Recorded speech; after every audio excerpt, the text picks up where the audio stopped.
तो इस वीडियो में हम लोग बात करेंगे फॉर लूप की। तो फॉर लूप क्या होता है, इसका भी काम वही होता है जो काम वाइल लूप में हम लोगों ने देखा था। यानी कि अगर कोई डेटा है, जैसे ये लिस्ट है मान लीजिए, ठीक, लिस्ट है, डिक्शनरी है, टपल या सेट कुछ भी हो या स्ट्रिंग हो, तो उसके अंदर जो आइटम मौजूद होते हैं उसको हम वन बाय वन कैसे एक्सेस करते हैं, यानी कैसे हम आइटरेट करते हैं इन डेटा आइटम्स के अंदर, ठीक। तो इसी के लिए हम इस्तेमाल करते हैं फॉर लूप का, ठीक।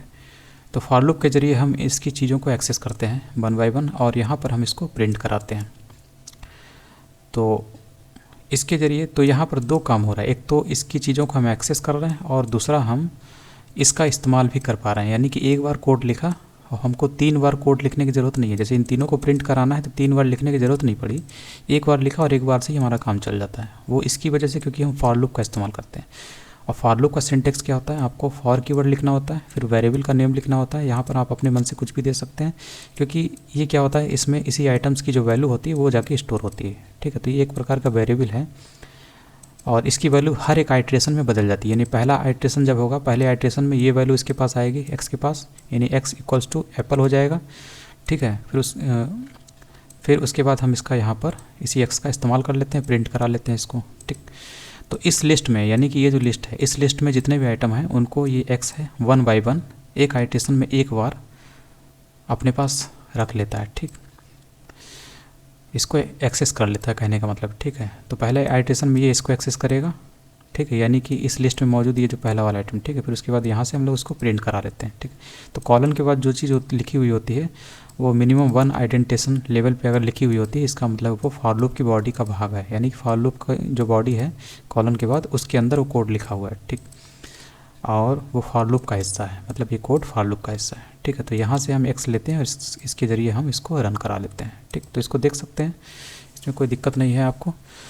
तो यहाँ पर वैसे ही होता है, पहली बार ये फॉर लूप चलता है, पहला आइट्रेशन चलता है फॉर लूप का, तो इसमें हमें ये मिल जाता है, यानी एक्स की वैल्यू इसके बराबर हो जाती है। फिर उसके बाद कंट्रोल जब नीचे उतरता है फॉर लूप के अंदर, तो यहाँ पर इसको प्रिंट करा देता है एक्स को, आपको ये दिखता है। सेकंड टाइम फिर दूसरा आइट्रेशन चलता है तो एक्स की वैल्यू ये हो जाती है, उसके बाद कंट्रोल नीचे उतरता है, इसको एक्स को प्रिंट करा देता है, तो आपको ये दिखता है। इसी तरीके से थर्ड टाइम जब एक्स की वैल्यू चलेगी तो एक्स में ये चेरी आ जाता है, फिर कंट्रोल नीचे उतरकर इस प्रिंट एक्स के ज़रिए ये चेरी को यहाँ पे प्रिंट करा देता है, ठीक। इस तरीके से फॉर लूप काम करता है।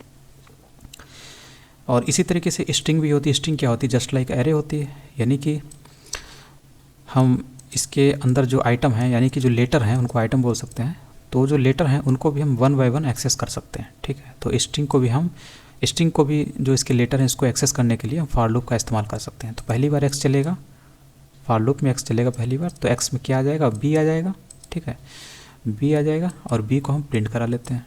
फिर सेकंड टाइम ये इस एक्स में क्या आ जाएगा, दूसरे आइट्रेशन में ए की वैल्यू आ जाएगी, फिर इसको प्रिंट करा लेंगे। ऐसे करके आपको ये इस स्ट्रिंग की सारी वैल्यू आपको यहाँ पे प्रिंट होती हुई दिखेगी, ठीक है। तो ये है। उसके बाद ब्रेक स्टेटमेंट है। ब्रेक स्टेटमेंट का तब हम लोग इस्तेमाल करते हैं जैसे कि हम लोग चाहते हैं कि फॉर लूप जो है एक विशेष कंडीशन पे ब्रेक हो जाए, चले ना। जैसे कि मान लीजिए यहाँ पर 3 आइट्रेशन, 3 आइटम है तो ये 3 बार चलेगा, 3 आइट्रेशन, ठीक। लेकिन हम चाहते हैं कि अगर बनाना जब आ जाए तो उसी समय ये जो फॉर लूप है वो ब्रेक हो जाए, उसके आगे ना चले। तो इसके लिए हम ब्रेक कीवर्ड का इस्तेमाल करते हैं और इसको करते हैं कंडीशन के साथ। कंडीशन हम देते हैं इफ़ लूप के जरिए, इफ़ ब्लॉक के जरिए, लूप नहीं, इफ़ ब्लॉक के जरिए, ठीक। तो इफ़ में हम डालते हैं कंडीशन और अगर ये ट्रू होती है तो क्या होगा, इफ़ की बॉडी के अंदर कंट्रोल आएगा और इसको एग्जीक्यूट करेगा, ठीक है। ब्रेक उसको मिलते ही इस पूरे फॉर लूप को ब्रेक कर देगा, ठीक है। ऐसे काम करता है। जैसे कि शुरू में क्या होता है, कंट्रोल मान लीजिए ऊपर से यहाँ पर आया, उसके बाद इसने एक्स देखा कि फॉर लूप है, तो पहली बार इस एक्स में इस फ्रूट की जो वैल्यू होती है, आइटम होती है, यानी एप्पल को स्टोर करेगा इसमें। उसके बाद हम लोग जब वो नीचे अंदर आएगा तो क्या होगा, ये प्रिंट एक्स से इसको प्रिंट करा देगा एप्पल को यहाँ पर। उसके बाद जब और नीचे वो बढ़ता है तो देखता है कि एक्स की वैल्यू यहाँ पर इफ़ लगा, यानी कि उसे पता है कि यहाँ पर कंडीशन चेक होगी। तो एक्स की वैल्यू कितनी है, एप्पल है, एप्पल की वैल्यू चेक होती है बनाना के बराबर कि क्या एप्पल बनाना के बराबर है, तो ये हो गया फॉल्स होता है। तो वो इफ़ की ब्लॉक के अंदर को जो कंट्रोल होता है वो नहीं जाता है, मतलब ये इसको रन नहीं कराएगा क्योंकि ये फॉल्स हो गई कंडीशन, ठीक। तो अब वापस वो यहाँ पर आता है, फिर से एक्स में अगली वैल्यू को सर्च करता है, तो अगली वैल्यू एक्सेस करता है तो बनाना मिलती है, फिर नीचे उतरता है कंट्रोल, और इसको बनाना को प्रिंट कर देता हूँ, आपको यहाँ दिखता है। उसके बाद यहाँ पे कंट्रोल आता है, फिर चेक होता है एक्स में वैल्यू कौन सी बनाना इक्वल्स टू बनाना, यानी कि ये कंडीशन हो जाती है ट्रू। जब कंडीशन ट्रू हो जाती है तो क्या होता है, कॉलन के बाद जो बॉडी है, इफ़ की बॉडी है, तो उसमें जो कोड पड़ा हुआ है ये रन कर जाता है। ये रन करते ही क्या होता है, ये फॉर लूप ब्रेक हो जाता है। ठीक है, फॉर लूप ब्रेक हो जाता है। उसके बाद ब्रेक होने के बाद आपको यहाँ पर अगला ये जो आइटम है वो एक्सेस होते हुए नहीं दिख रहा है। ठीक है, तो ये चीज़ होती है।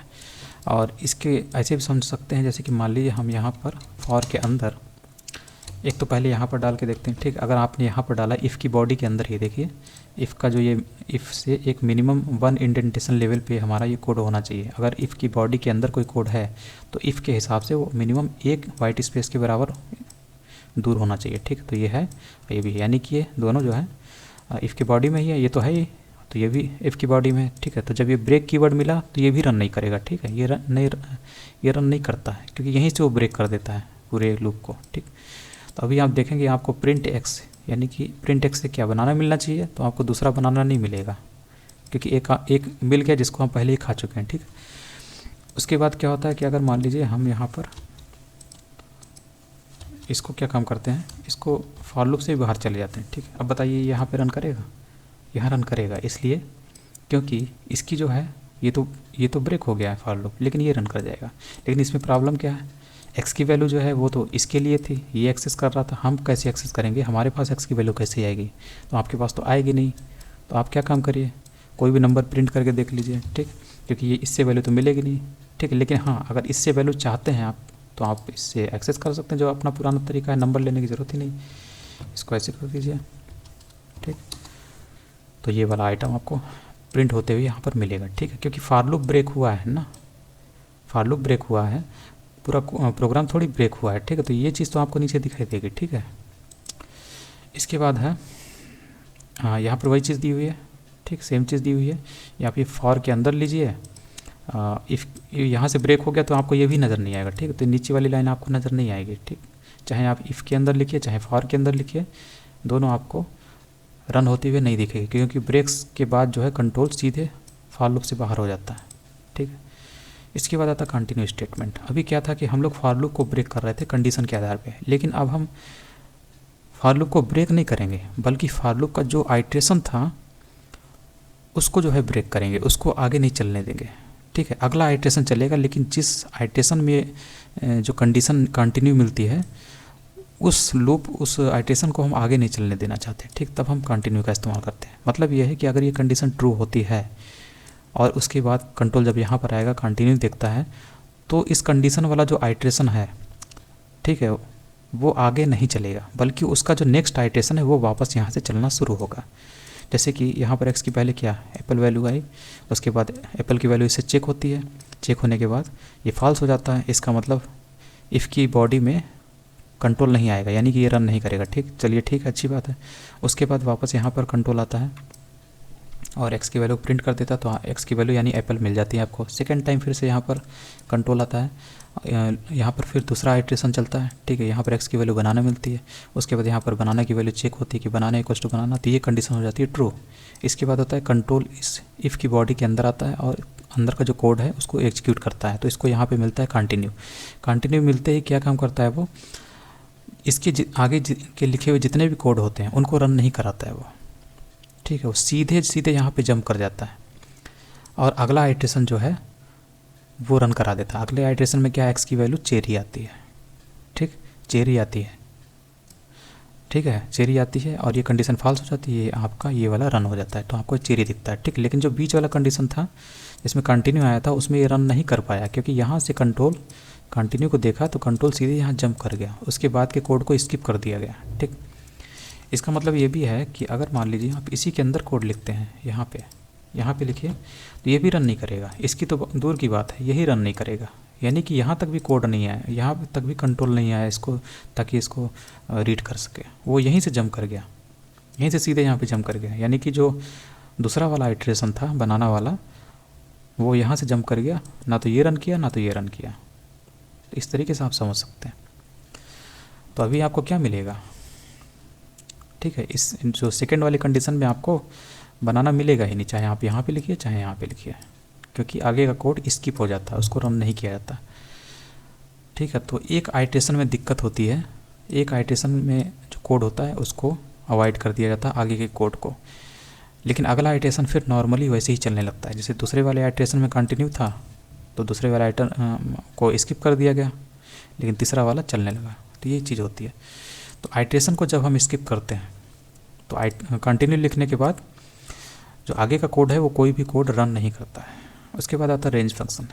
रेंज फंक्शन का काम होता है नंबर जनरेट करना। जैसे आपने 6 लिखा तो 0 से 5 तक ये नंबर जनरेट करता है। ठीक, तो आपको यहाँ से दिखेगा 0 to 5 नंबर जनरेट किया और उसी को 1 by 1 ये एक्सेस करके प्रिंट करा रहा है यहाँ पर। ठीक है, और उसके बाद यहाँ पर दिया हुआ है कि आप शुरुआत भी कर सकते हैं। जैसे कि आप अगर यहाँ 2 लिख देते हैं तो ये बोलता है कि ये स्टार्टिंग पॉइंट है, यहाँ से शुरू होगा और 5 तक जाएगा। ठीक है, तो ये स्टार्टिंग पॉइंट है, यानी 2 से शुरू हुआ 5 तक आपको जाते हुए दिख रहा है। सभी को ये फॉर लूप एक्सेस कर रहा है और यहाँ पे प्रिंट करा रहा है। ठीक है, तो आपको ये लाइन दिख रही है। तो पहला जो होता है स्टार्टिंग पॉइंट होता है, कहाँ से शुरू करना चाहते हैं। तो 0 से 5 तक तो लाइन देता ही है, लेकिन आप कहाँ से शुरू करना चाहते हैं वो नंबर आप यहाँ से दे सकते हैं। ठीक, उसके बाद आता है ये तीसरा वाला पॉइंट है। ये बताता है कि कितने स्टेप से आगे बढ़ना है। जैसे कि 2 से 29, ठीक है, 29 तक तो जाएगा, 2 से 29 तक नंबर जाएगा, लेकिन हर एक नंबर के बीच में डिफरेंस कितना होगा, मतलब कैसे इंक्रीमेंट करेगा। तो बाई 3 यानी 3 से इंक्रीमेंट करेगा, यानी पहला होगा 2, दूसरा होगा 2 + 3 यानी 5, तीसरा होगा 5 + 3 यानी 8, चौथा होगा 8 + 3 यानी 11। इस तरीके से ये इंक्रीमेंट को बताता है। ठीक, अगर आप यहाँ पे नहीं लिखते हैं तो ये बाय डिफ़ॉल्ट 1 होता है, इसलिए आपको नंबर 1 2 3 ऐसे करके दिखता है। ठीक, तो यहाँ पर आप उस इंक्रीमेंट को बता सकते हैं जिसके ज़रिए ये नंबर इंक्रीमेंट होते हुए आगे बढ़ेगा। इसके बाद आता है इल्स इन फॉर लूप। तो यहाँ पर ये बताने की कोशिश कर रहा है कि जो हमारा फॉर लूप है उसके बाद हम इल्स का भी इस्तेमाल कर सकते हैं, और ये इल्स जो है इसी फॉर लूप से जुड़ा हुआ है। तो अगर आपका जो फॉर लूप है वो नॉर्मल उसकी वर्किंग है, वो नॉर्मल लूप में काम कर रहा है, ठीक है, मतलब उसमें कोई ब्रेक स्टेटमेंट नहीं है, तब तो जो इल्स वाला स्टेटमेंट है इसके एग्जीक्यूशन के बाद ये रन करेगा। ठीक है, ये रन करेगा। जैसे आपको यहाँ पे दिख रहा है, इसने इस रेंज से मिलने वाले सारे जो नंबर हैं इनको 1 by एक्सेस किया और यहाँ से प्रिंट करा दिया। ठीक है, यहाँ से आपको दिख रही है। उसके बाद इल्स में कंट्रोल आता है और इसको भी प्रिंट करता है। इसका मतलब है इसकी नॉर्मल वर्किंग दिख रही है आपको, तो उसके बाद ये इल्स वाला स्टेटमेंट चलता है। ठीक है, लेकिन अगर यहाँ पर अगर आपने ब्रेक कीवर्ड का इस्तेमाल कर दिया तो फिर ये जो है हमारा आपका जो इल्स वाला पोर्शन है ये नहीं चलता है। ये इंपॉर्टेंट चीज़ है जिसको आप ध्यान में रखिएगा। हो सकता है किसी इंटरव्यू में कहीं पर पूछिए, या फिर आपको भी इसके बारे में जानना चाहिए अच्छे से, क्योंकि ये ट्रिकी टाइप में है। जैसे else will not be executed if the block stopped by break statement. अगर ब्रेक स्टेटमेंट इस्तेमाल होता है यानी कि जो फॉर लूप है वो नॉर्मल नहीं चला, इसलिए इल्स का जो ब्लॉक है वो नहीं चलेगा। ठीक है, जैसे यहाँ पर x = 3 पे ये ब्रेक हो रहा है, तो पहला जो नंबर है 0 1 2 ये तो मिलेगा, लेकिन x3 पे ये ब्रेक हो जा रहा है, यानी फॉर लूप ब्रेक हो गया। ठीक है, ब्रेक हो गया तो उसके बाद ब्रेक होने के बाद ये भी नहीं चलता है और फॉर लूप भी ब्रेक हो जाता है। ठीक है, तो यहाँ पे जो ये ब्रेक के बाद ये वाला कोड जो भी लिखा होता है फॉर लूप के अंदर कुछ नहीं चलता। ठीक है, और ब्रेक भी फॉर लूप भी ब्रेक हो जाता है, मतलब कंट्रोल सीधे इस फॉर लूप से बाहर आ जाता है और यहाँ पर आता है और इसको एग्जीक्यूट कराने की कोशिश करता है। लेकिन चूंकि इसकी जो वर्किंग है वो नॉर्मल नहीं है, एबनॉर्मल है, ब्रेक किया गया है, इसलिए ये वाला कोड नहीं चलेगा। ठीक, इसलिए आपको यहाँ पर नहीं दिख रहा है कुछ भी, तो ये चीज़ ध्यान रखिएगा। उसके बाद आता है नेस्टेड लूप्स। नेस्टेड लूप्स का मतलब होता है एक लूप के अंदर हम दूसरा लूप इस्तेमाल कर सकते हैं। जैसे कि मान लीजिए इस एग्जाम्पल में ये एक लिस्ट है, ये भी लिस्ट है, इन दोनों लिस्ट को प्रिंट कराने की कोशिश की जा रही है। तो जैसे कि यहाँ पर फॉर एक्स इन ADJ, मतलब इस पहली वाली लिस्ट में x जो है इसकी वैल्यू को रीड कर रहा है। ठीक है, तो पहली वैल्यू को रीड करेगा यानी रेट को रीड करेगा, उसके बाद कंट्रोल नीचे जाता है, इस फॉर लूप की बॉडी के अंदर आ जाता है, यानी कि कॉलन के बाद यहाँ पर कंट्रोल आता है, फिर से इसको फॉर लूप मिल जाता है, फिर उसके बाद y की वैल्यू को रीड करता है इस फ्रूट से, तो एप्पल को रीड करता है। ठीक है, उसके बाद रीड करने के बाद कंट्रोल इस फॉर लूप की बॉडी में आ जाता है, यानी यहाँ पर आता है और प्रिंट कर देता है x और y की वैल्यू को। तो x की वैल्यू से मिलती है रेट और y की वैल्यू यहाँ से कितनी मिलती है, एप्पल।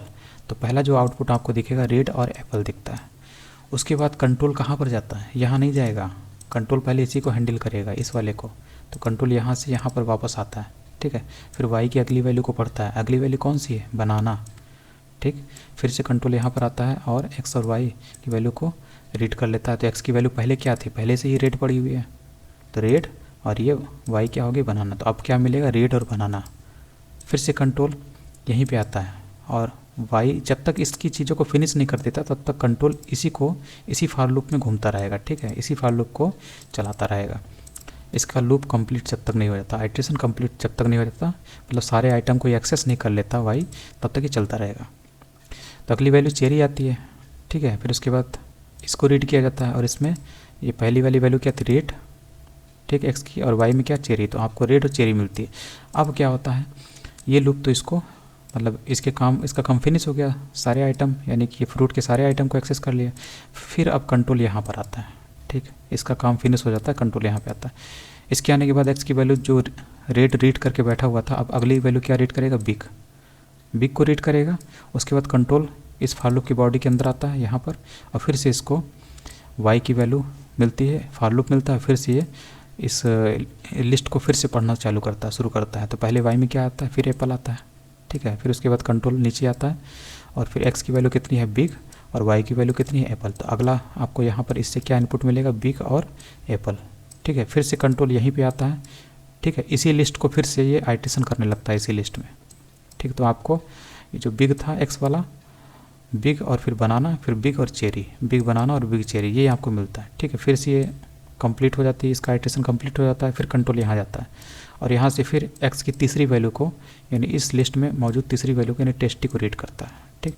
फिर यहाँ पर आता है, ठीक है, कंट्रोल, और फिर उसके बाद y की वैल्यू को फिर से ये रीड करना शुरू करता है। फिर एप्पल पढ़ता है, एप्पल, ठीक। तो यहाँ पे प्रिंट कराएगा तो क्या वैल्यू मिलेगा, टेस्टी और एप्पल मिलेगा पहला ये, ठीक है। और फिर इसी में फिर आइट्रेशन करके इसकी तीनों वैल्यू को एक्सेस कर लेता है। तो टेस्टी एप्पल, टेस्टी बनाना, टेस्टी चेरी आपको ये मिलता है, ठीक है। उसके बाद ये फिनिश होकर जब यहाँ पर पहुँचता है तो यहाँ पे देखता है कि इसकी अगली वैल्यू तो है ही नहीं टेस्टी के बाद, तो ये भी ब्रेक हो जाता है और ये भी ब्रेक हो जाता है, सारे लूप कंप्लीट हो जाते हैं। तो आपको ये आउटपुट दिखता है, ठीक है। तो इसको बोलते हैं नेस्टिंग ऑफ लूप्स, ठीक है, लूप्स की नेस्टिंग। इसके बाद आता पास स्टेटमेंट। जैसे हम लोगों ने दूसरे बहुत जगह देखा है, इसे इफ़ में डाल दीजिए इस पास कीवर्ड को, या फिर व्हाइल में कहीं पे डाल दीजिए। तो इससे फ़ायदा क्या होता है कि मान लीजिए आपको कोई टेस्ट करना है, या फिर आपका कोई ऐसा लूप है, कुछ भी है जिसके अंदर, या कोई ब्लॉक ऑफ कोड, कोई ब्लॉक है उसके अंदर आप कोड नहीं लिखे हैं और फिर भी चाहते हैं कि हमारा जो कोड है वो कोई एरर ना दे, तो उस केस में आप पास कीवर्ड का इस्तेमाल करते हैं। तो जहाँ पर कोड नहीं इस्तेमाल कर रहे हैं, ठीक है, कोड कोई कोड इसकी बॉडी में नहीं लिख रहे हैं, तो वहाँ पर आप पास कीवर्ड लिख दीजिए। इससे क्या होगा, आपका जो प्रोग्राम है कोई एरर नहीं देगा, ठीक है। इससे आपको कोई भी एरर नहीं मिलेगी, ठीक है। देखिए कोई एरर नहीं है। तो इस तरीके से हमारा फॉर लूप फिनिश हो गया। और उसके बाद अगले वीडियो में हम बात करते हैं, हम लोग बात करेंगे फंक्शंस की, ठीक है।